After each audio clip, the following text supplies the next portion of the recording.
VK news, राष्ट्र के नाम।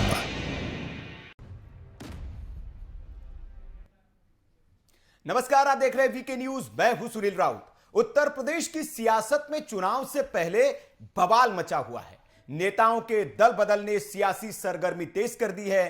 रैली और प्रचार पर भले ही रोक लगी हो, लेकिन नेता इस वक्त का सदुपयोग कर अपना सियासी गणित सेट करने में लगा रहे हैं। भाजपाई सपाई बन रहे हैं तो सपाई भाजपाई बनने के लिए आतुर दिख रहे हैं। कांग्रेस भी भगवा ओढ़कर सियासी मैदान में कूद रहे हैं। लेकिन इन सब के बीच सवाल यह कि दल बदलुओं के बीच जनता के साथ कौन है? क्या नेताओं की अब राजनीतिक विचारधारा खत्म हो चली है और जन सेवा से बढ़कर उनके लिए निजी स्वार्थ, चुनाव जीतना पहले हो गया है? यह बड़ा सवाल है। इसलिए सवाल देश का है में आज बात इसी पर कि सियासी जमात में वैचारिक शरण के लिए जिम्मेदार कौन है? क्या नेताओं के लिए अब जनसेवा और जनता से पहले स्वयं हो गया है अहम? और क्या जाति और धर्म की धौंस दिखाकर नेता सियासी ब्लैकमेलिंग कर रहे हैं?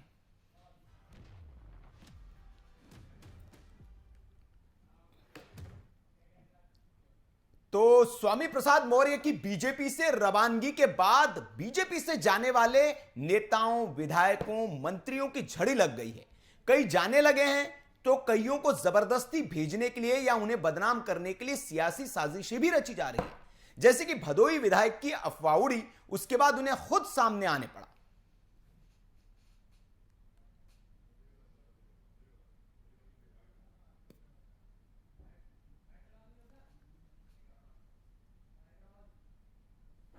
साथियों, जय श्री राम, जय परशुराम।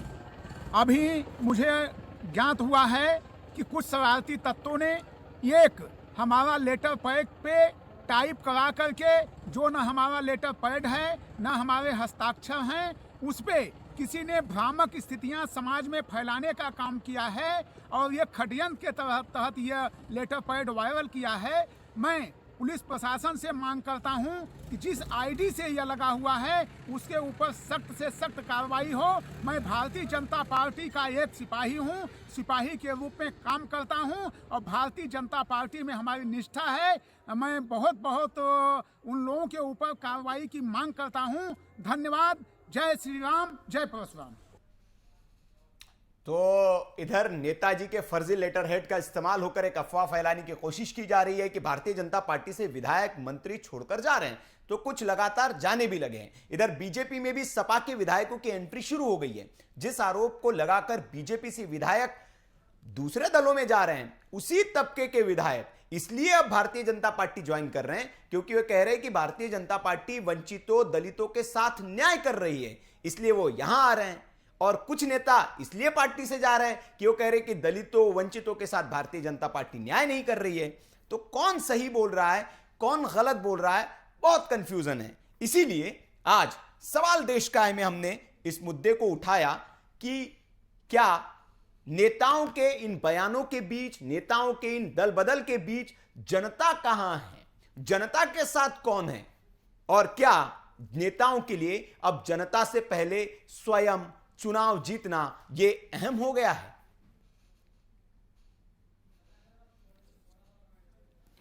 तो यह तस्वीरें हैं जो 2 दिन से उत्तर प्रदेश की सियासत में जो हलचल मची हुई है वो लगातार आप देख रहे हैं। स्वामी प्रसाद मौर्य बड़ा चेहरा उत्तर प्रदेश की राजनीति का, और दल बदल में उनका कोई सानी नहीं है। एक वक्त वो बहुजन समाज पार्टी में थे, मायावती के खासम खास। कई तस्वीरें सोशल मीडिया पर इस वक्त वायरल है कि कैसे मायावती के चरणों में वो दंडवत कर रहे हैं, नमन कर रहे हैं, और उसके बाद उन्होंने उस पार्टी को बाय बाय कर भारतीय जनता पार्टी का दामन थामा। और अब कहा जा रहा है कि भारतीय जनता पार्टी दलितों, वंचितों, शोषितों की बात नहीं सुन रही है, इसलिए स्वामी प्रसाद मौर्य जी समाजवादी पार्टी में जाने को तैयार है। अखिलेश यादव के साथ उनकी तस्वीर भी आ गई है। पहले मायावती के साथ थे, वहीं आरोप लगाकर वो बीजेपी में आए थे कि मायावती दलितों, वंचितों, शोषितों के साथ न्याय नहीं कर रही है, इसलिए हम इधर आ गए हैं। अब बड़ा सवाल यह हो जाता है कि चुनाव से पहले जब तक आप पार्टी में रहे, मंत्री पद का सुख भोग लिया, उस कुर्सी पर आप बैठे हुए थे, मलाई आपने चाट ली, और जब विदाई का वक्त आया, जब 5 साल लगा कि अब खत्म होने वाले हैं और हो सकता है कि पार्टी आपको टिकट ना दे, जैसे कि आरोप लग रहा है कि बेटे को टिकट ना मिले, बेटी तो सांसद है ही इनकी, तो क्या फिर उसके बाद आपकी जो वैचारिक जो प्रतिबद्धता है अपनी जनता के प्रति, लोगों के प्रति, वो अचानक से जाग गई और आप कहने लगे कि वंचितों, दलितों के लिए यहां पर पार्टी में अन्याय हो रहा है?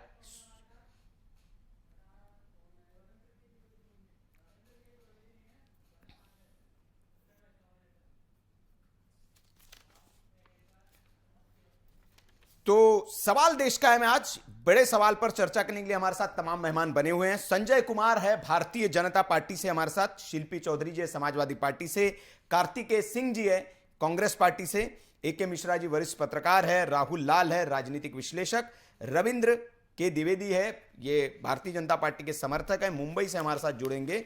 5 मेहमान हमारे साथ जुड़ चुके हैं। संजय जी, सबसे पहले मैं आप ही से शुरुआत करूंगा। भारतीय जनता पार्टी से लोग लगातार जा रहे हैं और आप पर यह आरोप लग रहा है कि भारतीय जनता पार्टी की जो सरकार है उत्तर प्रदेश में दलित, शोषित, वंचितों के साथ अन्याय कर रही है, वो इसलिए जो नेता है वो आपकी पार्टी को छोड़कर जा रहे हैं। दूसरी तरफ कुछ लोग आ भी रहे हैं, वो कह रहे हैं कि यहाँ दलित, शोषित, वंचितों के साथ आपकी पार्टी न्याय कर रही है, इसलिए वो आ रहे हैं दूसरी पार्टियों से। तो आया राम गया राम का ये सिलसिला राजनीति में शुरू हो गया है। लेकिन इससे इतर मेरा सवाल यह है कि स्वामी प्रसाद मौर्य जी कल तक आपके साथ थे, भारतीय जनता पार्टी की वॉशिंग मशीन में थे, बढ़िया थे, आज ही गिरफ्तारी वारंट भी जारी हो गया और वो एमपी एमएलए कोर्ट ने उनको हाजिर होने को कह दिया है। ये जादू कैसे हो जाता है? जब तक आपके साथ रहते कोई नोटिस वोटिस नहीं आता है? नहीं, मेरे साथ रहते हुए भी शायद आपको जानकारी का अभाव होगा जी। दो नोटिस उनको मिल चुका है। ये अलग बात है कि न्यूज चैनल तक शायद खबर ना पहुंची हो। अच्छा। और ये तीसरे नोटिस की कार्रवाई है, पहले तो मैं ये आपको क्लियर कर दूं। जी। और रही बात, दूसरी बात रही, इसमें कोई शक नहीं है कि आज के तारीख में आपके चैनल पर मैं स्वीकार करता हूं कि उसूलों की राजनीति लगभग अब खत्म हो चली है। अब सहूलियत की राजनीति चल रही है और जिसको जैसे सहूलियत हो रहा है उस तरह की राजनीति वो कर रहे हैं। मैं आपको बता देना चाहता हूं, एक वजह डिस्टर्बेंस आ रहा है थोड़ा। जी मैं बोलिए। आपको बता देना चाहता हूं कि स्वामी प्रसाद मौर्य जी जब तक पार्टी में रहे, पूरे 5 साल रहे, उन्होंने कभी दलित वंचित की बात नहीं उठाई है। क्यों? क्योंकि पूरे उत्तर प्रदेश में दलित और वंचित पर वो देख चुके हैं कि समाजवादी ने ज्यादा प्रहार किया, अपराध किया या भारतीय जनता पार्टी के काल में हुआ। उनको ये चीज नहीं पता कि दलित वंचित के ऊपर कोई अपराध भी हो रहा, उनके खिलाफ उनको कोई राजनीति करने का मौका नहीं मिल रहा। उनको ये बात कहीं से नहीं पच रहा कि पूरे उत्तर प्रदेश के अंदर कहीं भी हिंसा या क्या कहते हैं हिंदू मुस्लिम आपस में लड़े झगड़े नहीं। उनको लगा कि ये धार्मिक लड़ाई नहीं हो रही है, क्योंकि नेता इस चीज के तलाश में रहते हैं कि इस तरह की लड़ाई हो तो उनको पकाने का जरा मौका मिलता है। मैं इस पर ये उनका अपना खुला विचार है। वो बसपा में रहे, भारतीय जनता पार्टी में रहे या समाजवादी का दामन थामे, जहां जाना चाहे उनका व्यक्तिगत विचार है। अब जनता को ये सोचना है कि जो नेता चाहे वो हमारी पार्टी में ही कोई क्यों ना आके ज्वाइन करता हो। मैं खुले शब्दों में कह रहा हूँ, ये तय जनता ने करना है। जिस नेता का अपना कोई विचार नहीं, जिस नेता का अपना कोई व्यवहार नहीं, उसको जनता कहां तक स्वीकार करेगी ये बात जनता तय करेगी। मैं जहां तक इस बारे में आपको बताना चाहता हूँ, जहां तक बात रही भारतीय जनता पार्टी की, भारतीय जनता पार्टी पूरे 5 साल तक तटस्थता के साथ कार्य की है। नहीं संजय जी, आपने जो सवाल किया बहुत सही कि जिसका अपना कोई विचार ही नहीं उस नेता को किसी दल को जगह नहीं देनी चाहिए। लेकिन भारतीय जनता पार्टी भी तो ऐसे नेताओं के आपने तो आप पर आरोप लगता है कि आपने जो कांग्रेस के नेता अपने भारतीय जनता पार्टी मिलाकर कांग्रेसीकरण कर दिया अपनी पार्टी का। आपने ज्यादातर कांग्रेस के नेता तो आप ही की पार्टी में आ गए, सपा के आ गए, बीएसपी के आ गए।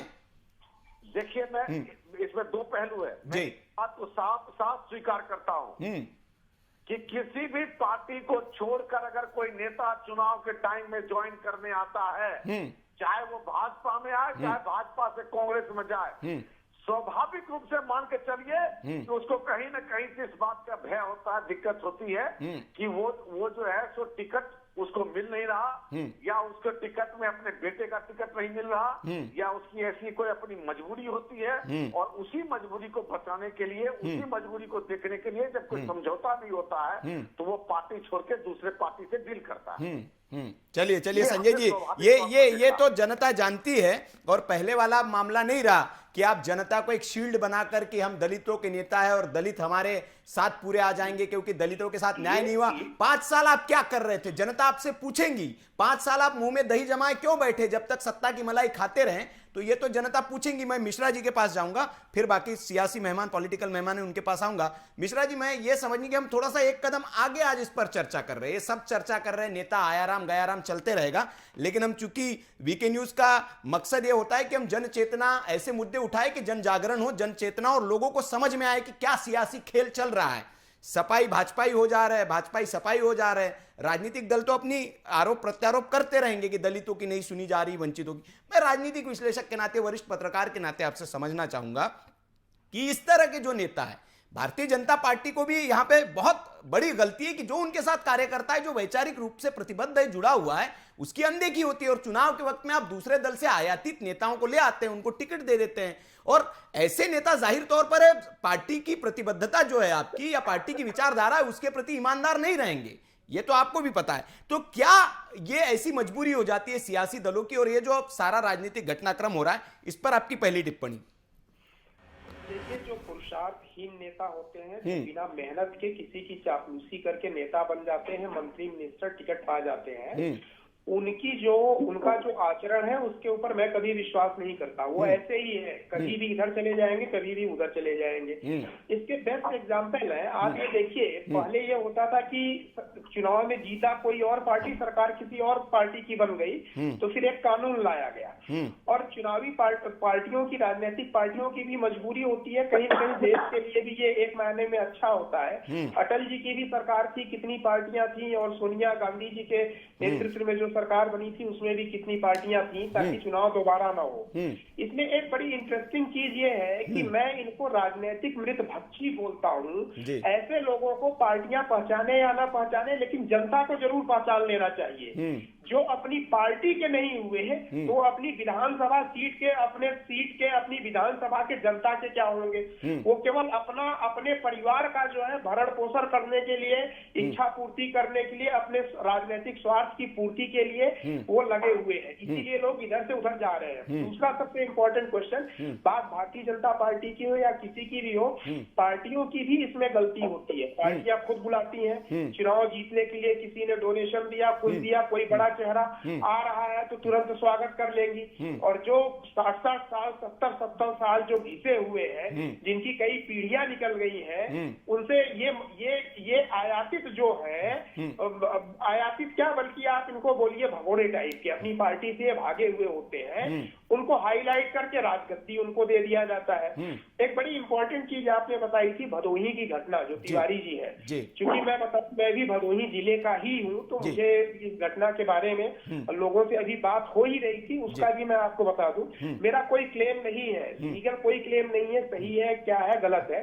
इनके ऊपर, रविंद्र तिवारी के ऊपर पहले भी मीडिया में आरोप लग चुके हैं, इनके और इनके परिवार के ऊपर, आप खंगालिएगा, और वो गंदे आरोप थे। रही बात, जिन नेताओं से जरा सी चूक नहीं होती है, उनके ऑफिस से पता नहीं कैसे लेटर हेड गायब हो जाता है, इतनी बड़ी चीज। इसमें मैं पुलिस प्रशासन से रिक्वेस्ट करूंगा कि गंभीरता से जांच करें, क्योंकि किसी के लेटर हेड को फर्जी तरीके से, वो भी बीजेपी जैसे पार्टी के लेटर हेड को फर्जी तरीके से करके, जो उनका आरोप है, अगर कोई कर रहा है तो उसकी जांच होनी चाहिए। और अगर नहीं है तो डेफिनेटली वहां पे अगर उन्होंने दिया है तो उनके खिलाफ भी ये चीज होनी चाहिए। अगर तिवारी जी ने खुद ये चीज किया है कि पहले उन्होंने जो है इस्तीफा दे दिया और बाद में अब मिश्रा जी,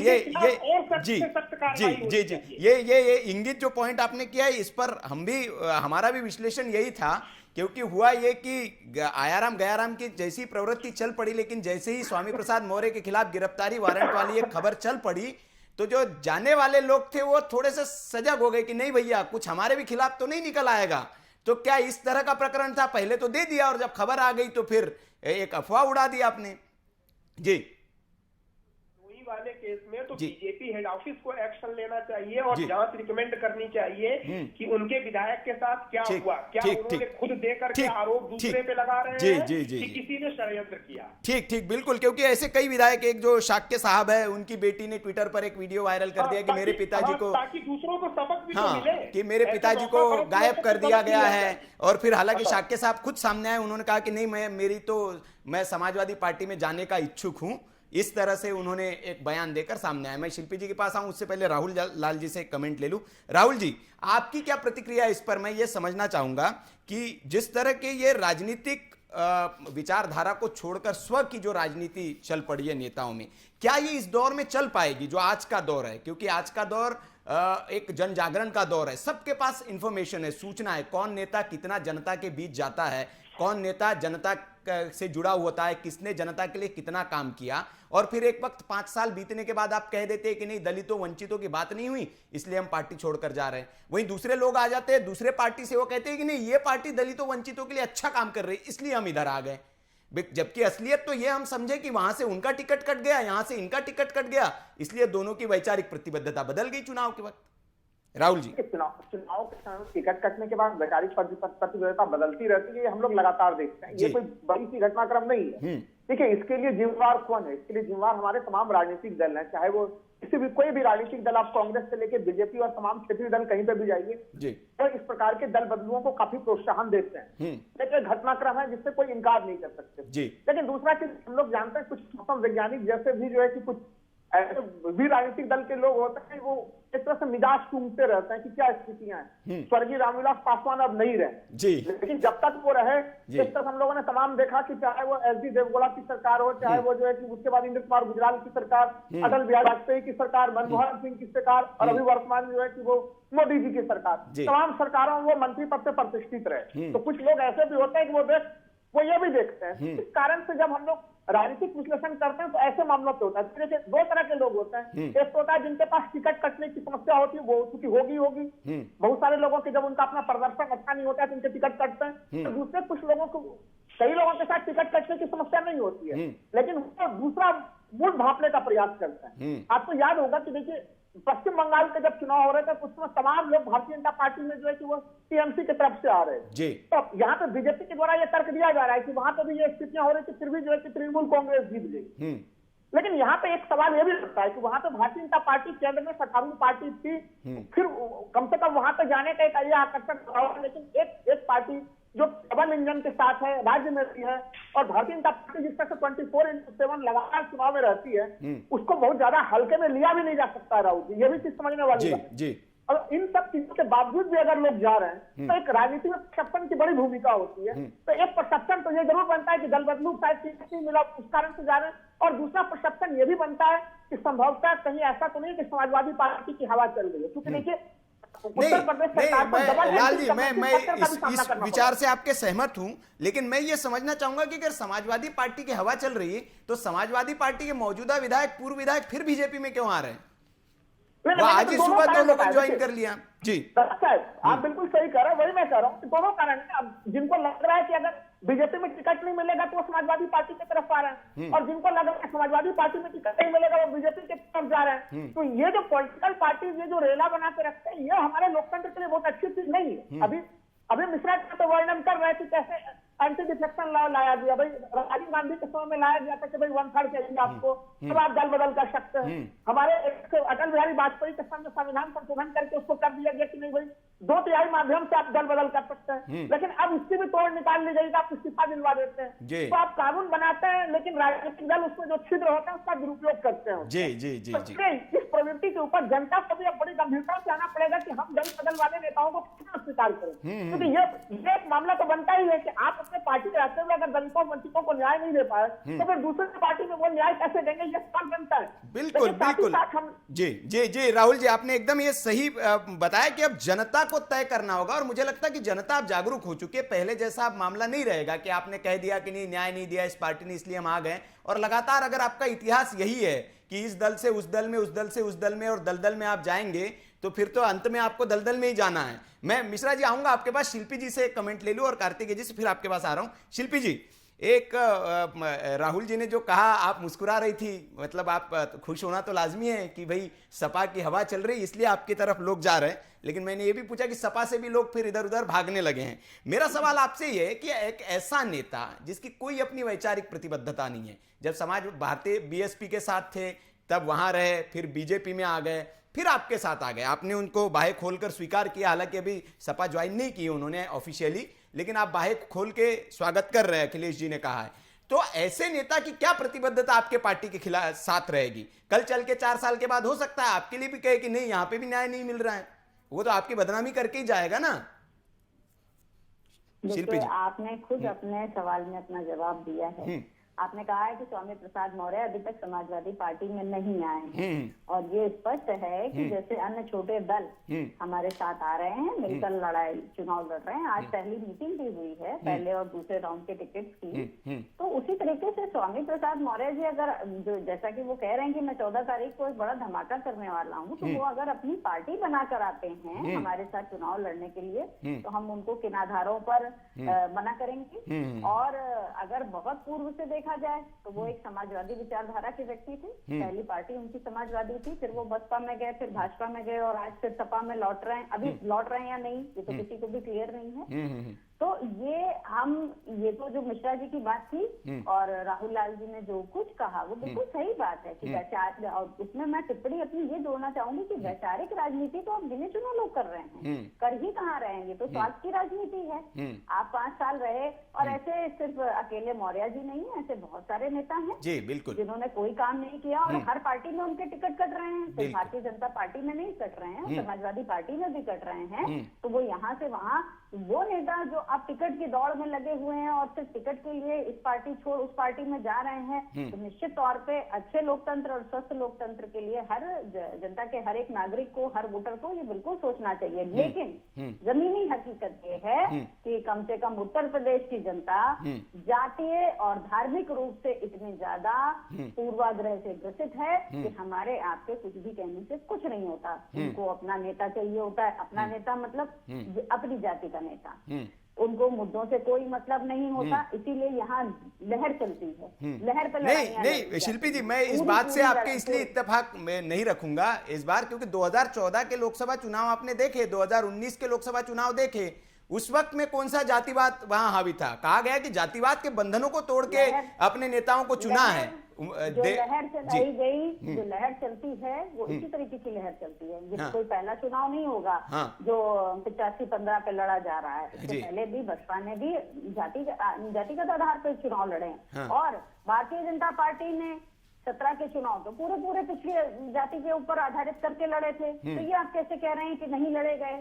कैसे नहीं लड़े गए? नहीं, मैं नतीजों की बात कर रहा हूँ, मैं नतीजों की बात कर रहा हूँ। चुनाव हमेशा जाति पर ही आधारित होते हैं उत्तर प्रदेश में, और सुपड़ा साहब भी इसी पर होता है, लहर भी इसी से क्रिएट की जाती है। तो वो लहर तो बना दी गई है, बहुत अच्छे से वो लहर बन गई है और बड़ी मजबूती से आगे बढ़ रही है। कुछ कह रहे हैं एके मिश्रा जी, कुछ कह रहे हैं, बोली मिश्रा जी, फिर मैं कार्तिकेय के पास जाऊँ। शिल्पी मैम से सविनय निवेदन है, अपनी ही पार्टी के खिलाफ बोल रही है। पहला स्टेटमेंट इनका कि उत्तर प्रदेश की जनता या देश की जनता तमाम तरीके के पूर्वाग्रह से ग्रसित रहती है।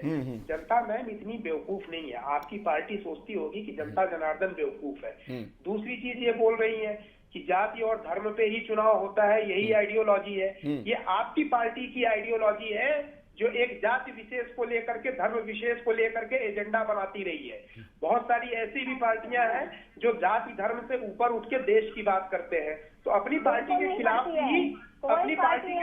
ही वक्तव्य मत दीजिए। आप भारतीय जनता पार्टी के बहुत बड़े समर्थक हैं, ये सबको पता है, अघोषित समर्थक हैं। तो कृपया आपने जो स्टेटमेंट दिया अगर आपको नहीं आता तो कोई जरूरी नहीं है कि दूसरे के सबको बर्दाश्त न करें। आप समाजवादी पार्टी ये बोलना चाहती है कि उत्तर प्रदेश की जनता चिल्ला के सच नहीं बना देंगे। झूठ बोलने आप बैठते हैं, झूठ बोलने आप बैठते हैं, और भारतीय जनता पार्टी झूठ बोलने बैठती है। भारतीय जनता पार्टी ने पिछड़ों की राजनीति बना के 2017 में चुनाव लड़ा था, जनता को बेवकूफ बनाया था, और जनता को बताती है कि 2017 ठीक मिश्रा जी, शिल्पी जी अपनी अपनी बारी में सुन नहीं पाएंगे। मिश्रा जी, शिल्पा जी, कश्यप की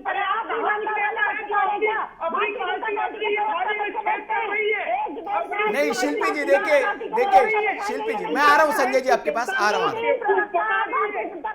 शिल्पी जी मिश्रा जी, मेरा निवेदन है दोनों से, किसी को हम सर्टिफिकेट ना दे, कौन ईमानदार है कौन बेईमान है, देश की जनता सब देखती है। मैं संजय जी आ रहा हूं आपके पास। शिल्पी जी, मैं आ रहा हूं। आप देखिए निजी ना हो, ये देखिए मनभेद ना हो, मतभेद होने चाहिए, राजनीति में अच्छी बात है, मनभेद ना हो और हम निजी ना हो किसी पर। जी, 3 लोग नहीं बैठा सकते एक पार्टी से, बैठाना है तो हर पार्टी के 3-3 लोग बैठाइए। नहीं, कौन है 3 लोग? 3 लोग बैठते हैं डिबेट करने। कहाँ 3 लोग कौन है?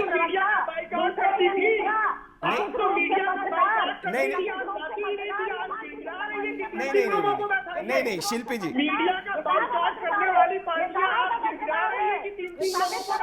शिल्पी जी शांत हो जाइए, शिल्पी जी शांत हो जाइए। मिश्रा जी सुनिए शिल्पी जी, सुनिए देखिए, नहीं शिल्पी जी सुनिए, मिश्रा जी एक मिनट, शिल्पी जी सुन लीजिए। मैं ये कह रहा हूं कि ऐसे आरोप लगाने से कुछ नहीं होता। हमने देखा कि आपने किसी एंकर का नाम लिया, अखिलेश जी का वो वीडियो वायरल हो रहा है, सूची बनाई है, अच्छी बात है वो, लेकिन किसी एंकर का, किसी पत्रकार का नाम किसी चैनल पे न ले, ठीक है, सबकी अपनी अपनी जो है वो देश जानता है, देश देख रहा है कौन किसका है। लेकिन आप कह रहे हैं कि हम 3-3 एक पार्टी के लोग लेके बैठते हैं, ऐसा नहीं है। आप नाम रेकमेंड कर दीजिए, हम जिस पत्रकार को आप बोलेंगे उसी को बिठाएंगे। आप नाम रेकमेंड कर दीजिए किसको बिठाना है चैनल पे। नहीं आप नाम रेकमेंड कर दीजिए शिल्पी जी। अगर भाजपा का समर्थक बैठाना था तो कांग्रेस और समाजवादी पार्टी के समर्थक को भी बैठाना। नहीं आप नाम दे दीजिए, आप पत्रकार का नाम दे दीजिए जो आपके समर्थन में, उनको बिठा लेंगे। नहीं शिल्पी जी ऐसे नहीं होता है। आप लेबल लगा दे किसी पर, उन्होंने कोई आपके पार्टी के खिलाफ बात नहीं की जी। पार्टी के 3 प्रवक्ताओं के साथ डिबेट करने। अच्छा, राहुल लाल जी को भी आपने बीजेपी का बना दिया, राहुल लाल जी को आपने बीजेपी का प्रवक्ता बना दिया कैसे जुड़ रहा है जी। नहीं आप सर्टिफिकेट दे सकती है शिल्पी जी, आप नहीं ठीक मिश्रा जी शिल्पी जी मैं संयम रखे, थोड़ा संयम रखे। संजय जी कुछ बोलिए, फिर मैं एक ब्रेक ले लूं, संजय जी बोलिए कुछ। ये शिल्पी जी जो कह रही थी जी। एकदम सही कह रही थी ये। हाँ। इनकी पार्टी का जो डीएनए है वो जातिवाद से भी है और धर्मवाद से भी है। मुस्लिम तुष्टीकरण और जिन्ना की बात करने वाली पार्टी अगर कोई है, अगर एनआईए का जांच रोकने वाली कोई आतंकवादियों के प्रति पार्टी है तो वो समाजवादी पार्टी है। अगर सिर्फ यादवों की बात करते हैं ये कि वो मेरे वोटर है तो वो समाजवादी पार्टी है।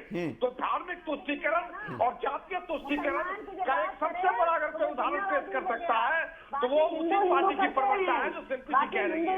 मैं यही कहना चाहूंगा। और अगर समाजवादी गुंडों की पार्टी कहलाने वाली समाजवादी पार्टी आज अच्छी बातें कर रही है, ये सुन के मुझे अच्छा लग रहा है। ठीक संजय जी। शिल्पी जी देखिए, मैं निवेदन करूंगा, अच्छा लगेगा जी नहीं शिल्पी जी आज एकदम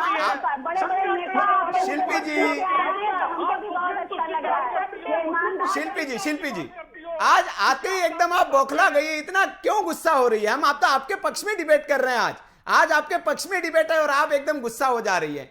डिबेट करनी है तो निष्पक्ष बैठाइए। नहीं आज तो आपके पक्ष में डिबेट है, आज के पक्ष में डिबेट है आपके, कि सब नेता आपकी तरफ आए। राहुल लाल जी कह रहे हैं कि सपा की हवा चल रही है इसलिए नेता आ रहे हैं, और आपने राहुल लाल जी भी भारतीय जनता पार्टी का लेबल चस्पा कर दिया जबकि वो आपके पक्ष में बात कर रहे थे।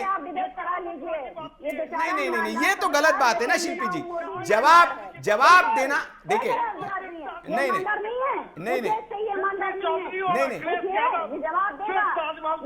पत्रकार जवाब देगा। हाँ नहीं बिल्कुल पत्रकार है ईमानदार वाला। नहीं ये राहुल लाल जी ने तो आपके पक्ष में बात की कि सपा की हवा चल रही है, उनपे आपने नहीं आपने कहा 3 पत्रकार बिठाए, 3 लोग बीजेपी से कौन है? ईमानदार पत्रकार नहीं है, ईमानदार पत्रकार ये बैठे हैं मिश्रा जी, ईमानदार पत्रकार। अच्छा भारतीय जनता पार्टी एक एक बोले संजय जी, शिल्पी जी। मैं तमाम मेहमानों से माफी चाहूंगा।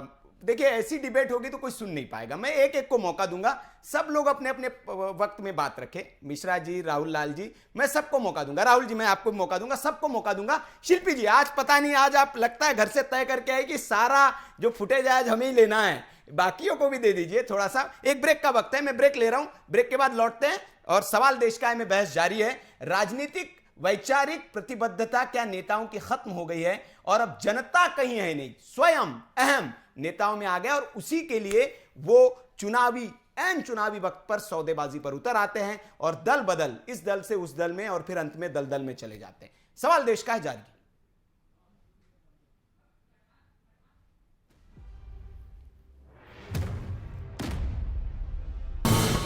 ये है ड्रीम मीडिया नेटवर्क और आप देख रहे हैं देश का पहला 24/7 digital news channel VK news, राष्ट्र के नाम।